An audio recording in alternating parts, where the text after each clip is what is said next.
ಅದು ಹೇಳ್ತಾರೆ, ಒಂದು ಕಡೆ ಸುಲಿದ ಬಾಳೆ ಹಣ್ಣಿನಂದದಿ, ಉಷ್ಣಾಳಿದ ಹಾಲಿನಂದದಿ, ಸಿಗುರು ತೆಗೆದ ಕಬ್ಬಿನಂದದಿ ನಮ್ಮ ಕನ್ನಡ ಭಾಷೆ ಸರಳ ಸುಲಲಿತವಾಗಿರ್ತಕ್ಕಂಥ ಅಂತ ಭಾಷೆ. ಸಾವಿರ ವರ್ಷಗಳ ಇತಿಹಾಸವನ್ನು ಹೊಂದಿರತಕ್ಕಂಥ ಭಾಷೆಗೆ, ಆ ಭಾಷೆಯನ್ನ ಶ್ರೀಮಂತಗೊಳಿಸಿರ್ತಕ್ಕಂಥ ಸಾಹಿತ್ಯ ಯಾವುದು ಅಂತಂದ್ರೆ ಅದು ಒಂದು ಜನಪದ ಸಾಹಿತ್ಯ, ಮತ್ತೊಂದು ವಚನ ಸಾಹಿತ್ಯ ಅನ್ನುವಂತ. ಮೊನ್ನೆ ಸಾಹಿತ್ಯ ಪರಿಷತ್ತು, ಶರಣ ಸಾಹಿತ್ಯ ಪರಿಷತ್ತು ಅವರು ಜನಪದ ಸಂಭ್ರಮದ ಮೂಲಕ ರಾಜ್ಯೋತ್ಸವವನ್ನು ಆಚರಣೆ ಮಾಡಿದ್ದು. ಮತ್ತೆ ಇವತ್ತು ವಚನ ಸಾಹಿತ್ಯಕ್ಕೆ ಶರಣರ ಕೊಡುಗೆ ಎನ್ನುವಂತ ಜೊತೆಗೆ ಇವತ್ತು ಕನ್ನಡ ಸಾಹಿತ್ಯಕ್ಕೆ ವಚನ ಸಾಹಿತ್ಯದ ಕೊಡುಗೆ ಎನ್ನುವಂತ ವಿಷಯವನ್ನು ಅವರು ಇಟ್ಟಿದ್ದಾರೆ. ವಿಶೇಷವಾಗಿ ಕನ್ನಡ ಭಾಷೆ ಬೆಳವಣಿಗೆ ಜನಪದ ಸಾಹಿತ್ಯ ಮತ್ತು ವಚನ ಸಾಹಿತ್ಯ ಮೂಲ ಬೇರೆ ಆಗಬಹುದು ಅನ್ನುವಂತಹದ್ದು. ಹಾಗಾಗಿ ಕನ್ನಡ ಸಾಹಿತ್ಯ ಬೆಳವಣಿಗೆ ಜನಪದ ಸಾಹಿತ್ಯ ಒಂದಾದ್ರೆ ಜೊತೆಗೆ ಮಾನವೀಯ ಮೌಲ್ಯಗಳನ್ನ, ನಮ್ಮ ಎಲ್ಲ ಜೀವನದ ಏರಿಯೋಟಗಳನ್ನ ತಿರುಗತಕ್ಕಂಥ ಸಮಾಜವನ್ನ ಕಟ್ಟಿರ್ತಕ್ಕಂಥ 12ನೇ ಶತಮಾನದ ಶರಣರು ಶಿವಶರಣೆಯರು ಕನ್ನಡದಲ್ಲಿ ವಚನಗಳನ್ನ ಬರೆದು ದೇವರಿಗೆ ಬೇರೆ ಭಾಷೆಯ ಮಂತ್ರಗಳನ್ನ ಕೇಳಿ ಈ ವ್ಯಕ್ತಿಯಲ್ಲಿ ಸಾಕಾಗಿದ್ದಪ್ಪ 70ನೇ ರಾಜ್ಯೋತ್ಸವ ಅಂತಿರಲ್ಲ, ಹಾಗೆ ದೇವರಿಗೆ ಅವ್ರು ಕಲಿಸಿದ್ರಂತ. ಹಾಗೆ ಅನಿಸಿದಾಗ ಬಸವಣ್ಣವರು ಬಂದರು, ಅನುಭವ ಮಂಟಪ ಬಂದು ಏನು ಪ್ರಭುತ್ವ ಇರ್ತಕ್ಕಂಥ ಈ ದೇಶದಲ್ಲಿ ಪ್ರಜಾಪ್ರಭುತ್ವ ಬರೋಕ್ಕಿಂತ ಮೊದಲೇ ಪ್ರಜಾಪ್ರಭುತ್ವದ ರೂಪುರೇಷೆಯನ್ನು ಕೊಟ್ಟಿರ್ತಕ್ಕಂಥವು ಬಸವಾದಿ ಶಿವಶರಣರು. ಆ ಬಸವಾದಿ ಶಿವಶರಣರು ಏನು ವಚನ ಸಾಹಿತ್ಯವನ್ನ ಕೊಟ್ಟ ಮೇಲೆ ಆ ವಚನಗಳನ್ನ ನಾವೆಲ್ಲ ಹೇಳೋದು ಹಾಡೋದು ಅವುಗಳನ್ನ ಬರೆಯೋದು ಇದನ್ನೆಲ್ಲ ಅವರು ಮಾಡಿದ ನಂತರ ದೇವರಿಗೆ ಕನ್ನಡವನ್ನು ಕಲಿಸಿರ್ತಕ್ಕಂಥ ಒಬ್ಬ ಯಾರಾದರೂ ಮಹಾತ್ಮರಿದ್ರೆ ಅವರು 12ನೇ ಶತಮಾನದ ಬಸವಾದಿ ಶಿವಶರಣರು ಕನ್ನಡ ಭಾಷೆಯನ್ನ ದೇವರಿಗೆ ಕಲಿಸೋದ್ರ ಜೊತೆಗೆ ಕನ್ನಡ ಭಾಷೆಯನ್ನ ದೇವ ಭಾಷೆಯನ್ನಾಗಿಸಿರ್ತಕ್ಕಂಥ ಕೀರ್ತಿ ಅದು ಬಸವಾದಿ ಶಿವಶರಣರಿಗೆ ಸಲ್ಲುತ್ತದೆ ಎನ್ನುವಂತ ಮಾತು ಬಹಳ ಸತ್ಯವಾಗಿರ್ತಕ್ಕಂಥ. ಹಾಗಾಗಿ ಕನ್ನಡ ಸಾಹಿತ್ಯ ಬಹುಶಃ ನಾವೆಲ್ಲ ನೀರು ಅಂತ ಕನ್ನಡದಲ್ಲಿ ಕರೀತೀವಿ. ನೀರು ಅಂದ್ರೆ ಇದು ಅಚ್ಚಗನ್ನಡದ ಶಬ್ದ ಅಲ್ಲ ಅಂತ ಹೇಳ್ತಾರೆ ಶರಣರು. ಅದಕ್ಕೆ ತಮ್ಮ ವಚನದಲ್ಲಿ ಬರೀತಾರೆ, ಹೊತ್ತಾಳೆ ಎಂದು ಅಗ್ಗವಾಣಿ ಪತ್ರೆಯಲ್ಲೊಂದು ಅಂತ. ಅಗ್ಗವಾಣಿ ಅಂದ್ರೆ ನೀರು ಅಂತ. ಹೀಗೆ ಅನೇಕ ವಚನಗಳಲ್ಲಿ ಅಚ್ಚುಗನ್ನಡವನ್ನ ಹೆಚ್ಚು ಮನಸ್ಸಿನಿಂದ ಬಳಸಿರ್ತಕ್ಕಂಥವರು ಬಸವಾದಿ ಶಿವಶರಣರು. ಹಾಗೆ ಸಾವಿರ ವಚನಗಳನ್ನ ಕೊಡೋದ್ರ ಜೊತೆಗೆ ಇವನಮ್ಮ ಎಂದೆನಿಸಯ್ಯ ಅಂತ ಹೇಳ್ತಾರೆ ಶರಣರು. ಈ ದೇಶದಲ್ಲಿ ಮೊಟ್ಟ ಮೊದಲು ಸಮಾನತೆಯನ್ನು ಕೊಟ್ಟಿರ್ತಕ್ಕಂಥವರು ಬುದ್ಧ, ಬಸವ, ಅಂಬೇಡ್ಕರ್ ಅಂತ. ಈ ಅಂಬೇಡ್ಕರ್ ಅವರು ಈ ದೇಶಕ್ಕೆ ಸಂವಿಧಾನವನ್ನ ಕೊಟ್ಟರು ಅನ್ನೋದು ಬಹಳ ಮುಖ್ಯವಾಗಿರ್ತಕ್ಕಂಥ. ಇವನಮ್ಮ ಎಂದೆನಿಸಯ್ಯ ಅನ್ನುವಂಥ ಉದ್ಘೋಷವಾಕ್ಯವನ್ನು ಕೊಟ್ಟಿರ್ತಕ್ಕಂಥವ್ರು ಬಸವಾದಿ ಶಿವಶರಣರಾದ್ರೆ ಸರ್ವರಿಗೂ ಸಮಬಾಳು, ಸರ್ವರಿಗೂ ಸಮಪಾಲು ಅನ್ನುವಂತ ಮತ್ತೊಂದು ಉದ್ಘೋಷವಾಕ್ಯವನ್ನು ಕೊಟ್ಟು ನಾವೆಲ್ಲರೂ ಸಮಾನವೇ ಅನ್ನುವಂತ ಮಾತನ್ನ ಮತ್ತೆ ಸಂವಿಧಾನದ ಮೂಲಕ ಮತ್ತೆ ಕೊಟ್ಟವರು ಡಾಕ್ಟರ್ BR ಅಂಬೇಡ್ಕರ್ ಅವರು ಬಹಳ ಹಾಗಾಗಿ ಸಂವಿಧಾನ ಮತ್ತು ವಚನ ಸಾಹಿತ್ಯ ಬಹಳಷ್ಟು ತೌಲಿಕವಾಗಿರ್ತಕ್ಕಂಥ ಅವರು ಭಾಷೆಗಾಗಿರ್ಬೋದು, ಏನು ನಮ್ಮ ದೇಶದ ಆಗುವುದಲ್ಲಿರ್ಬೋದು, ನಾವೆಲ್ಲರ ಸಮಾನರು ಅಂತ ಹೇಳಿಕೆ ವಚನ ಸಾಹಿತ್ಯ ಮತ್ತು ಸಂವಿಧಾನ ಬಹಳಷ್ಟು ಸಾಮೀಪ್ಯವನ್ನು ಹೊಂದಿರತಕ್ಕಂಥದ್ದು.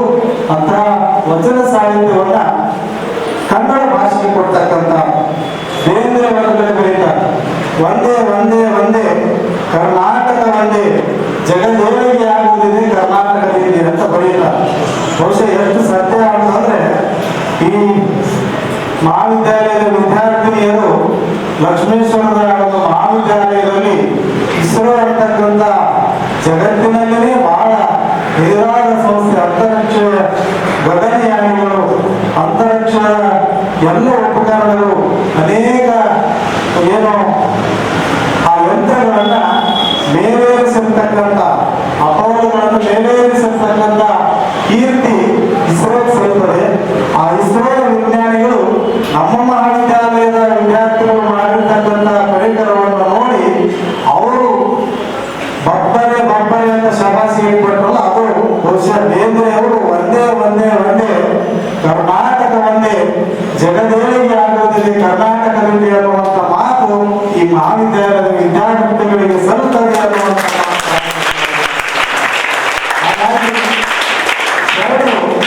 ಈ ವಚನಗಳನ್ನ ಕೊಡತಕ್ಕಂಥ ಕಾರ್ಯ ಮಾಡುವಂತ ಕೆಲಸ ಮಾಡಿದರು. ಅಂತಹ 23,000 ವಚನಗಳು ನಮ್ಮಲ್ಲಿ ಅದಾವ. ಆ 23,000 ವಚನಗಳಲ್ಲಿ ಯಾವ ಭಾಷೆನೂ ಅದರಲ್ಲಿ ಸೇರಿಸದೇ ಅಚ್ಚು ಕನ್ನಡ ಭಾಷೆಯನ್ನ ಸೇರಿಸಿದ್ದಾರೆ ಅನ್ನುವಂತ ಇದು 1924ರಲ್ಲಿ ಬೆಳಗಾವಿಯಲ್ಲಿ ಒಂದು ಅಧಿವೇಶನ ನಡೆದಿದೆ. ಆ ಅಧಿವೇಶನದ ಅಧ್ಯಕ್ಷರು ಮಹಾತ್ಮ ಗಾಂಧೀಜಿ ಆಗಿದ್ರು. ಆ ಸಭೆಗೆ ಯಾರು ಹೋಗಿದ್ರು ಅಂತಂದ್ರೆ ನಮ್ಮ ಪವಾಡಿಗರರು ಹೇಳಿದ ಹಾಗೆ ಅಲ್ಲಿ ಕರ್ನಾಟಕದ ಗಾಂಧಿ ಅಂತ ಕರೆಸಿಕೊಂಡಿರ್ತಕ್ಕಂಥ ಹರ್ಡೇಕರ್ ಮಂಜಪ್ಪನವರು, ಆ ನಂತರದಲ್ಲಿ ಇಲ್ಲಿನೇ ಜಗಡಿ ದೊಡ್ಡಮೇಟಿ ಅಂದಾನಪ್ಪನವರು, ಗುರುಗಳು ನಾರಾಯಣರು,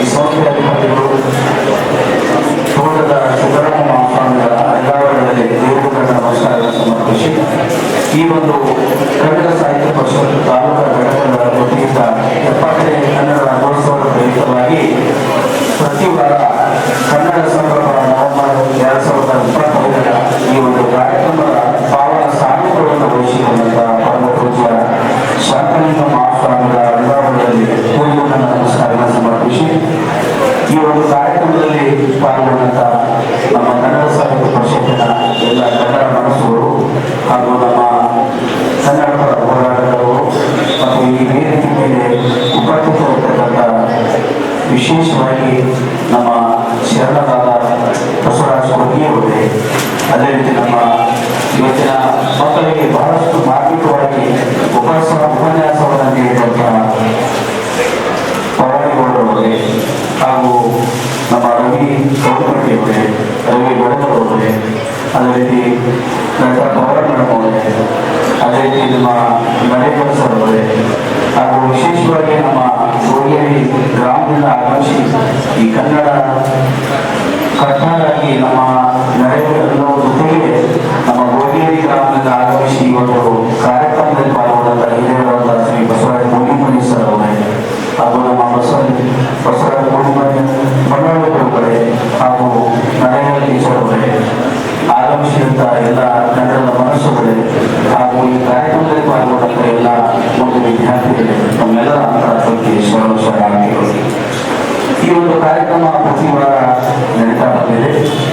ಈ ಒಂದು ಕಾರ್ಯಕ್ರಮವನ್ನು ನಮ್ಮ ತೋಟದ ಒಂದು ಕಾಲೇಜಿನಲ್ಲಿ ಆಯೋಜನೆ ಮಾಡಿಕೊಳ್ಳುವುದಾಗಿ ನಮ್ಮ ಬಸವಣ್ಣ ಕೊಟ್ಟಿಗೆಯವರಲ್ಲಿ ನಾನು ಕೇಳಿಕೊಂಡಾಗ ಈ ಕಾರ್ಯಕ್ರಮ ಬಹಳ ವಿಶೇಷವಾಗಿ ಅಚ್ಚುಕಟ್ಟಾಗಿ ಮಾಡೋಣ ಅನ್ನೋ ಅಭಿಪ್ರಾಯವನ್ನು ಬಹಳ ಪ್ರೀತಿಯಿಂದ ಅವರು ಜವಾಬ್ದಾರಿಯನ್ನು ತೆಗೆದುಕೊಂಡು ಪೂಜ್ಯರನ್ನು ಕೂಡ ಅವರೇ ಹೋಗಿ ಖುದ್ದಾಗಿ ಪೂಜ್ಯರನ್ನ ವಿನಂತಿ ಮಾಡಿಕೊಂಡು ಅವರನ್ನ ಈ ಒಂದು ಕಾರ್ಯಕ್ರಮದಲ್ಲಿ ಪಾಲ್ಗೊಳ್ಳಲಿಕ್ಕೆ ಇದರ ಮೂಲ ನಮ್ಮ ಬಸವಣ್ಣ ಕೊಟ್ಟಿಗೆಯವರು ಅಂತ ಹೇಳಲಿಕ್ಕೆ ಬಹಳ ಸಂತೋಷ ಅನಿಸುತ್ತೆ. ಆ ಒಂದು ವಿಚಾರವಾಗಿ ಪೂಜ್ಯರು ಬಹಳಷ್ಟು ಕನ್ನಡದ ಬಗ್ಗೆ ಪ್ರೀತಿಯನ್ನ ಇಟ್ಕೊಂಡು ನಮ್ಮ ಕರ್ನಾಟಕದಲ್ಲಿಯೇ ಕನ್ನಡದ ಪೇರನ್ನ ನವೆಂಬರ್ 1ನೇ ತಾರೀಕಿಗೆ ಹೇಳುವಂತ ಯಾರಾದರೂ ಪೂಜೆಯಿದ್ರೆ ಅದು ಶಾಂತಲಿಂಗ ಮಹಾಸ್ವಾಮಿಗಳು ಅಂತ ಹೇಳಿಕ್ಕೆ ಬಹಳ ಸಂತೋಷ ಅನಿಸುತ್ತೆ. ಅಷ್ಟೊಂದು ಹರಿತವಾದ ಮತ್ತು ಬಹಳಷ್ಟು ಅರ್ಥಪೂರ್ಣವಾಗಿರ್ತಕ್ಕಂಥ ನಮ್ಮ ಭಾಷೆ, ಆ ಭಾಷೆಯ ಒಂದು ಸೊಗಡನ್ನ ನಮ್ಮ ಕರ್ನಾಟಕದ ಜನರಿಗೆ ತಿಳಿಸುವ ಜೊತೆಗೆ ಅದನ್ನು ಪ್ರೀತಿಸಿ ಗೌರವಿಸುವಂತ ಕೆಲಸ ಪೂಜೆಗಳು ಯಾವಾಗಲೂ ಮಾಡ್ತಾ ಬಂದಿದ್ದಾರೆ. ಅವರಿಗೆ ನಾನು ಕನ್ನಡ ಸಾಹಿತ್ಯ ಪರಿಷತ್ ವತಿಯಿಂದ ನಮ್ಮ ತಾಲೂಕಾ ಘಟಕದ ವತಿಯಿಂದ ಹೃದಯ ತುಂಬಿ ಹಣೆಬೆರಳು ನಮಸ್ಕಾರಗಳನ್ನು ನಾನು ಸಲ್ಲಿಸಲಿಕ್ಕೆ ಬಹಳ ಪ್ರೀತಿಯಿಂದ ಅವರಿಗೆ ನಾನು ಗೌರವಿಸ್ತಾ ಇದ್ದೇನೆ, ಅಭಿನಂದಿಸ್ತಾ ಇದ್ದೇನೆ. ಆ ಒಂದು ವಿಚಾರವಾಗಿ ಪೂಜ್ಯರು ಅವರ ಮಾತುಗಳನ್ನು ಕೇಳಲಿಕ್ಕೆ ನೀವೆಲ್ಲರೂ ಉತ್ಸುಕರಾಗಿದ್ದೀರಿ. ಈ ಒಂದು ಕಾರ್ಯಕ್ರಮದ ಕರೆಗಣಂತ ಪೂಜೆಗೆ ನಾನು ವೈಯಕ್ತಿಕವಾಗಿ ಮತ್ತು ಪರಿಷತ್ತಿನಿಂದ ತಮ್ಮ ಏನು ವಿದ್ಯಾರ್ಥಿಗಳು ತಾವೇನಿವರಿಗೆ ಕೊಟ್ಟಿದ್ದೀರಿ ಆ ಒಂದು ಅವರ ಮಾತುಗಳನ್ನು ಕೇಳಲಿಕ್ಕೆ ತಾವೆಲ್ಲರೂ ಉತ್ಸುಕರಾಗಿದ್ದೀರಿ. ಅವರ ಮಾತುಗಳನ್ನು ನಮಗೆ ಅದು ಕೇಳ್ಬರ್ತಾ ಇದೆ. ಆ ಒಂದು ವಿಚಾರವಾಗಿ ನಮ್ಮ ಬಸವಣ್ಣ ಪಟ್ಟಿಯವರು ಹೇಳಿದರು, ಎಲ್ಲ ಮಕ್ಕಳಿಗೆ ನಾವು ಒಂದು ಉಪಹಾರದ ವ್ಯವಸ್ಥೆಯನ್ನು ನಾವು ಮಾಡಿದಂತೆ ಅವರೇ ಜವಾಬ್ದಾರಿಯನ್ನು ತೆಗೆದುಕೊಂಡು ಅವರೇ ಮಾಡಿಸಿದ್ದಾರೆ. ಅವರು ನಮ್ಮ ಹೇಳಿದರು, ಆದರೆ ಎಲ್ಲ ಜವಾಬ್ದಾರಿಯನ್ನ ಬಸವರಾಜ ಪಟ್ಟಿಯವರು ವಹಿಸಿಕೊಂಡಿದ್ದಾರೆ. ಅವರಿಗೆ ನಾವು ಹೃದಯ ತುಂಬಿ ಮತ್ತೊಮ್ಮೆ ಅವರಿಗೆ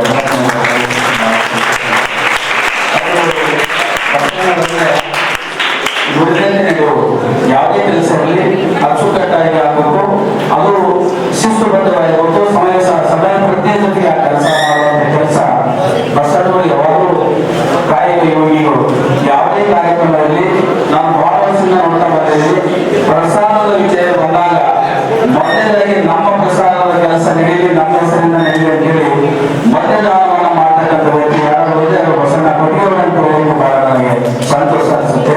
ಮತ್ತು ನಮ್ಮ ಜಿಲ್ಲಾ ಸಭೆಯನ್ನು ಕೂಡ ಪೂರ್ವ ವಯಸ್ಸಲ್ಲಿ ಕರೆದಾಗ ಅವರು ನಮಗೆ ಅವರು ಪ್ರಸಾದ ವಿಚಾರ ಬಂದಾಗ ಅವರು ಈ ಒಂದು ಜಿಲ್ಲಾ ಸಮ್ಮೇಳನದಲ್ಲಿ ನಮಗೆ ಪ್ರಸಾದ ಜವಾಬ್ದಾರಿಯನ್ನು ನೀವು ಏನೇ ಕೊಡ್ರಿ ಅದನ್ನು ನಾನು ಪ್ರಾಮಾಣಿಕವಾಗಿ ಮಾಡ್ತೀನಿ ಅಂತೇಳಿ ಆ ಜಿಲ್ಲಾ ಸಮ್ಮೇಳನದಲ್ಲಿ ಕೂಡ ಅವರು ಆ ಜವಾಬ್ದಾರಿಯನ್ನು ತೆಗೆದುಕೊಂಡು ಪ್ರಸಾದದಲ್ಲಿ ಅವರು ಭಾಗಿಗಳಾಗಿದ್ದಾರೆ. ಅಂದರೆ ಪ್ರಸಾದ ಅನ್ನೋದು ಅದು ಎಲ್ಲರಿಗೂ ಪ್ರಸನ್ನತೆಯನ್ನು ಕೊಡುವಂಥ ಕೆಲಸ, ಎಲ್ಲರಿಗೂ ಕೂಡ ಪ್ರಸನ್ನತೆ ಕೊಡುವಂಥ ಕೆಲಸ. ಆ ಕೆಲಸವನ್ನು ಅವರು ಪ್ರಾಮಾಣಿಕವಾಗಿ ಮಾಡ್ತಾ ಇದ್ದಾರೆ. ಅವರಿಗೆ ನಾವು ವೈಯಕ್ತಿಕವಾಗಿ ಮತ್ತು ಪ್ರಶಸ್ತಿ ಅವರೂ ಕೂಡ ತುಂಬ ಧನ್ಯವಾದಗಳನ್ನು ನನಗೆ ಬಹಳ ಸಂತೋಷ ಆಗುತ್ತೆ. ಅದ್ರ ಜೊತೆಗೆ ನಮ್ಮ ಪ್ರವಾದಿಗಳು ಬಹಳ ಸರಳ ಜೀವಿಗಳು. ನರೇಗಲ್ಲಿ ಅವರು ಈ ಮುಂದೆ ನಾವು ಕಾರ್ಯಕ್ರಮ ಅವರ ಜೊತೆಗೆ ನಾವು ನರೇಗಲ್ ಡಿಗ್ರಿ ಕಾಲೇಜಿನಲ್ಲಿ ಕಾರ್ಯಕ್ರಮವನ್ನು ಮಾಡಿಕೊಟ್ಟು ಅವರು ಸರಳವಾಗಿ ಒಂದು ಸಾಹಿತ್ಯ ಪರಿಷತ್ತಿನ ಒಂದು ವಚನ ಸಾಹಿತ್ಯದ ಕೊಡುಗೆಯ ವಿಚಾರವಾಗಿ ಏನು ಸಾಹಿತಿಗಳು ಏನು ವಚನಕಾರರು ಮಾಡಿದಂಥ ವಿಚಾರಗಳನ್ನ ಸಂಬಂಧಪಟ್ಟಂತೆ ಸರಳೀಕರಣವನ್ನು ಮಾಡಿದಂಥವರು ವಚನಕಾರರು. ಇವರು 12ನೇ ಶತಮಾನದಲ್ಲಿ ವಚನಗಳನ್ನ ಅಥವಾ ಸರಳತೆಯಿಂದ ಎಲ್ಲರಿಗೂ ತಿಳಿಯುವ ರೀತಿಯಲ್ಲಿ ವಚನಗಳನ್ನ ಅದನ್ನ ಜಾರಿಗೆ ತಂದು ಅದರ ಸರಳ ರೀತಿಯಲ್ಲಿ ಮಾಡಿದಂಥ ಸಾಕಷ್ಟು ಮಹನೀಯರು ಮತ್ತು ಎಲ್ಲ ಸಾಹಿತಿಗಳು ಅಂತ ಹೇಳಿಕ್ಕೆ ನಮಗೆ ಬಹಳ ಸಂತೋಷ ಅನಿಸುತ್ತೆ. ಆ ವಿಚಾರವಾಗಿ ಬಹಳಷ್ಟು ರೀತಿಯಿಂದ ಅವರು ಬಂದು ಇವತ್ತು ದಿವಸ ಅವರು ತಮ್ಮ ಉಪನ್ಯಾಸವನ್ನು ನೀಡಿದ ಅವರಿಗೂ ಕೂಡ ತುಂಬ ಹೃದಯದ ಧನ್ಯವಾದಗಳನ್ನ ಅರ್ಪಿಸ್ತಾ ಇದ್ದೇವೆ. ಅದರೊಂದಿಗೆ ಆಗಮಿಸಿದಂತೆ ಎಲ್ಲ ಕನ್ನಡ ಕೂಡ ವಿಶೇಷವಾಗಿ ಮಂತ್ರಾರ್ಪಣೆಯನ್ನು ಸಲ್ಲಿಸಿ ಈ ಒಂದು ಕಾರ್ಯಕ್ರಮದಲ್ಲಿ ಪಾಲ್ಗೊಂಡಂಥ ಎಲ್ಲ ವಿದ್ಯಾರ್ಥಿಗಳು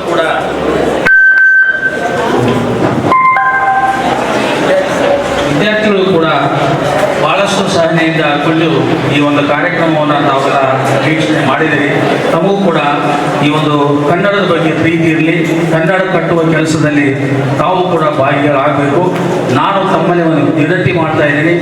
ಇವೇನು ಸಾಹಿತ್ಯ ಪರಿಷತ್ನಲ್ಲಿ ಸಾಕಷ್ಟು ಕಾರ್ಯಕ್ರಮಗಳು ಪ್ರತಿ ವಾರ ನಡೆಯುತ್ತೆ. ಅದರಲ್ಲಿ ತಾವು ಸಕ್ರಿಯವಾಗಿ ಬಂದು ಭಾಗವಹಿಸಿದರೆ ಅವಕಾಶ ಕಲ್ಪಿಸುವಂಥ ಕೆಲಸ ನಾನು ಪ್ರಾಮಾಣಿಕವಾಗಿ ಮಾಡ್ತೇನೆ ಅಂತ ಹೇಳಿ ಈ ವೇದಿಕೆ ಮುಖಾಂತರ ವಿದ್ಯಾರ್ಥಿಗಳಲ್ಲಿ ನಾನು ಮನವರಿಕೆ ಮಾಡಿಕೊಂಡು ಅವರಲ್ಲಿ ವಿನಂತಿಯನ್ನು ಮಾಡಿಕೊಂಡು ಈ ಕಾರ್ಯಕ್ರಮದಲ್ಲಿ ಪಾಲ್ಗೊಂಡಂಥ ಮತ್ತೊಮ್ಮೆ ಎಲ್ಲರಿಗೂ ವಂದಿಸಿ ನನ್ನ 2 ಮಾತುಗಳಿಗೆ ವಿರಾಮ ಹೇಳ್ತೀನಿ. ಎಲ್ಲರಿಗೂ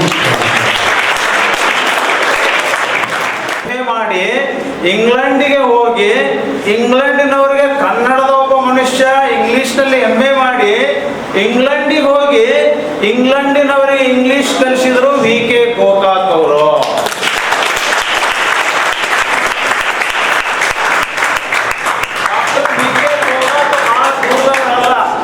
ಸವಣೂರು ಊರು ಕೇಳಿರಲ್ಲ, Savanur is known for very tastiest khara sev ಅಂತೀವಲ್ಲ ನಾವು, ತಪ್ಪದಿಲ್ಲ. ಸವಣೂರು ಖಾರ, ಸವಣೂರು ನವಾಬ ಹೆಸರು ಕೇಳಿದಿರಲ್ಲ, ಆ ಊರಿನ ಡಾಕ್ಟರ್ ವಿನಾಯಕ ಕೃಷ್ಣ ಗೋಕಾಕ್ ಅವರು Gokak had studied his English post graduation in Oxford. ಅವರು ರಿಸಲ್ಟ್ ನೋಡಕ್ ಹೋದ್ರಂತ, MA ಫೈನಲ್ ರಿಸಲ್ಟ್ ಏನಾಗ್ತೈತಿ ಅಂತ ಹೋದಾಗ ಏನ್ ಆಗ್ಬಹುದು ಅಂತ ಕೇಳಿದ್ರಂತ ಗೋಕಾಕ್ ಅವರನ್ನ. ಇಂಗ್ಲಿಷ್ ದೇಶದ ಅವ್ರ ಮಿತ್ರರು ಯಾರು ಫಸ್ಟ್ ಬಂದಿರಬಹುದು ಮಿಸ್ಟರ್ ಗೋಕಾಕ್ ಅಂತ ಹೇಳಿದಾಗ, I do not worry about the person who stood first, I want to see the second person ಅದ್ರಂತ. 2ನೇ ರ್ಯಾಂಕ್ ಯಾರು ಬಂದಾರ ನೋಡಕತ್ತೀನಿ ಅಂತ. ಅಲ್ಲ ಅವನು ಎಂತ ಹುಚ್ಚದಿದೆಯೋ, 1ನೇ ರ್ಯಾಂಕ್ ಯಾರು ಬಂದಾರ ಅಂತ ತಿಳ್ಕೊಳ್ಳಲ್ಲ ನೀನು ಅಂದ್ರಂತ. ಮತ್ಯಾರು ಬರ್ಬೇಕು? ವಿನಾಯಕ ಕೃಷ್ಣ ಗೋಕಾಕ್ ಅಲ್ಲದೆ ಅಂತ ಹೇಳಿದ್ರಂತೆ.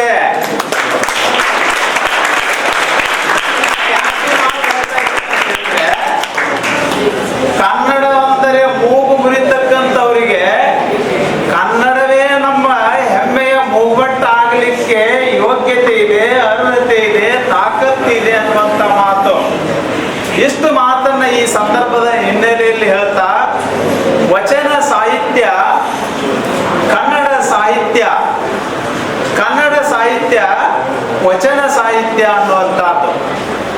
ವಚನಕಾರರು ಯಾರು ಬಹಳ ಸರಿಯಾಗಿ ತಿಳ್ಕೋಬೇಕು ನಾವು. ವಚನಕಾರರು ಬೇರೆ ಅಲ್ಲ. ಇವತ್ತು ಏನು ಕಾರ್ಪೆಂಟರ್ ಕೆಲಸ ಮಾಡ್ತಕ್ಕಂಥ, ಕುಂಬಾರ ಕೆಲಸ ಮಾಡ್ತಕ್ಕಂಥ, ಎಣ್ಣೆ ತೆಗಿತಕ್ಕಂಥ ಗಾಣಿಗೆ ಕೆಲಸ ಮಾಡ್ತಕ್ಕಂಥ, ಹರದಂದ್ರೆ ವ್ಯಾಪಾರತನ ಮಾಡ್ತಕ್ಕಂಥ, ರೈತಾಕಿ ಕೆಲಸ ಮಾಡ್ತಕ್ಕಂಥ, ಹಮಾಲಿ ಕೆಲಸ ಮಾಡ್ತಕ್ಕಂಥ, ಬಣ್ಣ ಎತ್ತುವ ಬಣಗಾರ್ತನ ಕೆಲಸ ಮಾಡ್ತಕ್ಕಂಥ, ನೇಕಾರಿಕೆ ನೂಲುವಿಕೆ ಕೆಲಸ ಮಾಡ್ತಕ್ಕಂಥ, ಕಬ್ಬಿಣದ ಕೆಲಸ ಮಾಡ್ತಕ್ಕಂಥ, ಆ ನಂತರ ಧಾನ್ಯಗಳನ್ನು ಆರಿಸ್ತಕ್ಕಂಥವ್ರು, ಧಾನ್ಯಗಳನ್ನು ಕುಟ್ಟುವಂಥವ್ರು, ಧಾನ್ಯಗಳನ್ನು ತೂರುವಂಥವ್ರು, ಇವರೆಲ್ಲರೂ ಅಂದು ಅಂದ್ರೆ 12ನೇ ಶತಮಾನದಲ್ಲಿ ಒಂದೆಡೆ ಸೇರಿ ಒಂದೇ ಉದ್ದೇಶವನ್ನ ತಲೆಯಲ್ಲಿ ಇಟ್ಟುಕೊಂಡು ಭಿನ್ನತೆಗಳನ್ನ ಅಳಿದು